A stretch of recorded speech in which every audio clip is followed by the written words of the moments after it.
What's up guys, and welcome to the channel. It's Joanna here, founder and CEO of Supwell. Over the past few months, I've been acquiring a collection of the best non-plated, lightweight, up-tempo shoes to support some of my faster training in my half marathon race block. I have 4 non-plated shoes here. They all have 50 to 100 miles on them. I'm gonna give you my thoughts on them, where they fit in the rotation, who they're best for, how they feel, and their strengths and weaknesses. Let's get into it.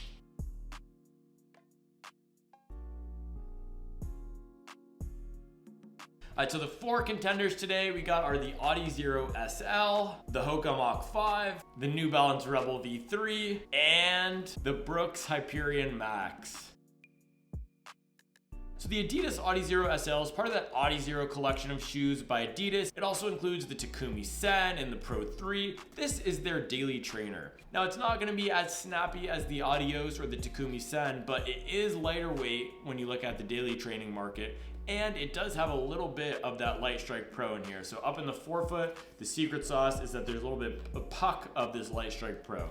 And the chassis, the rest of the foam that we see in the midsole is EVA-based Light Strike. So with this guy, my initial impressions were that it was a bit, as another runner described it, blocky, a bit stiff. I felt like the heel area was a bit cumbersome. It wasn't exactly the smoothest ride, but 50 to 70 miles in, I really noticed the foam starting to warm up. I think it broke in incredibly well, and now it's one of my favorite shoes. It's my go-to daily trainer. Very durable because it has this nice layer of rubber on the bottom and a comfortable upper with the padding. Where it's not gonna do as great as some of these other shoes we have here is on speed work. So I've used this for some tempo stuff, but I'm just not pulling for it if I know I have pace on the schedule because there are other better options like the Rebel and the Hyperion Max. So headline for this, great daily trainer.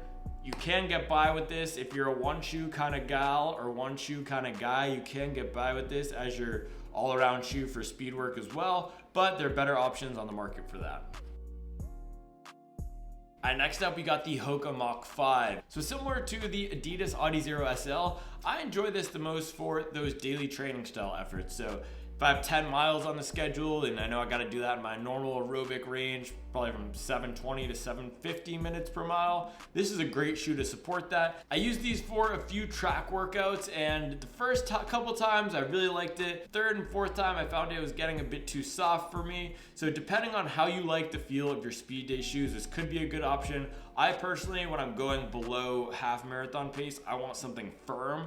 So this felt a bit too mushy when I was really picking up the pace on some of those efforts, but if you want a softer shoe for your speed work, this could be a good one for you. It is more rocker than the Adizero SL, so it does have a little bit of that sensation that the Speed 3 has where it's helping you roll along. Upper in here is the best upper that I've tried in all my shoes in the past year. Extremely dialed in, lightweight, breathable. And then the foams that we're seeing in here, it's a dual foam construction. This top layer here is a supercritical EVA. It's called ProFly Plus. And then the bottom layer is a standard EVA. I've said this before, I'll say it again. EVA is the best training foam out there because it has this structured cushioning and it doesn't do too much of the work of running for you. So with this dual foam, the softer layer on the top, the firmer layer on the bottom, it's a really nice ride where you do get some of that stability from the harder foam, and then you get some of that nice cushion and pop from the supercritical layer on the top here. This again is an awesome one do-it-all shoe. Main downfall is there's no outsole, so if you're a heavy scuffer like me, you're probably not going to get more than 200, 250, 300 miles out of this shoe. I did see some of my friends on Strava saying they got 500 miles out of a pair of Mach 5s and they were still going strong, so your mileage may vary. But for me, this bad boy is probably going to last to 250 miles. Next up, we got the New Balance Rebel V3. So the calling card here against the other shoes is the flexibility. Look at this thing. We got a New Balance sandwich. So this has a really snappy, flexible feel. Upper is great. It's not as snug as the Mach 5 or the Adizero SL, which I really enjoy. There's a bit more room in the toe box. Key thing here again is that ride. This foam is nice and soft, but also bouncy. So whereas with the Mach 5, when I feel like I was really mashing the gas, sometimes I wasn't getting enough feedback off the toe off. And this one, I did not have that sensation because it's a bit more controlled with less stack, less rocker, and having more ground contact. So as I was pushing the pace on here, really nice and bouncy feel. It is softer at slower paces, which is cool too, because if If you're doing a run with some warm up in there, this is gonna feel really nice and comfortable like that Mach 5. And then once you start to pick up the pace, it comes alive and gives you a nice bouncy feel. I did do a 16-mile long run in these. I know a lot of people only like them for shorter, faster things, but for me, it worked great. I did a fast finish on that and I was feeling good. Only thing I will say is miles 13 to 16, felt like I could have used a bit more support in here than it offered, but you know what, at the end of 2-hour long runs, it's almost always the case for me. If you do want to have a shoe that's lighter, more efficient for those longer runs with pace, this could be a good non-plated option for you. All right, last but not least, we got the Boomberry Zoomberry here, the Brooks Hyperion Max. So this is a killer. This one is a fast dart, and not because of anything necessarily inherent to the platform, but it's because of what it makes you do in it. You do not want to run slow in the shoe because it punishes you.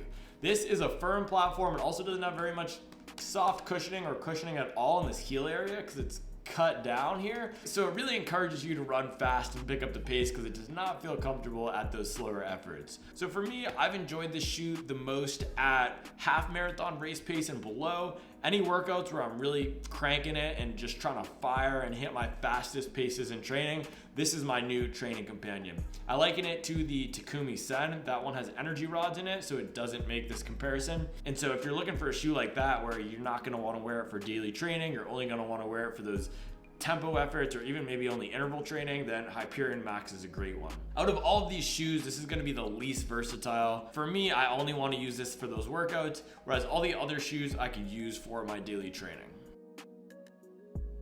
All right guys, now I'm gonna pick a winner in each category. So for daily trainer, best one out of these is going to be the Adizero SL. It has the most comfort in it. It's the most oriented toward those everyday runs, and it's not gonna encourage you to run fast with a rocker or a bouncy foam. For long runs where you might have some marathon race pace, best one is going to be the Mach 5. It's comfortable enough for those long efforts. It has enough cushion in there. And when you want to pick up the pace into marathon range, it is really comfortable. It's not going to be as great for the faster than marathon pace, but that's why it's a great long run shoe because it has enough cushion for those longer efforts, but then when you want to pick up the pace, it's also nice and sharp for that as well. All right, best for tempo efforts is going to be the Rebel V3. So if you have long, let's say 6-mile workouts, you got to hold a certain range of pace. You're not going to be out there for 2 hours. Maybe it's an hour-long workout, an 8-mile tempo or something like that. Rebel V3 is going to be the best one for you for that. I know a lot of runners don't want to go over an hour and a half in these. So for those faster efforts where you really want to be comfortable but pick up the pace, then Rebel V3 is going to be good there.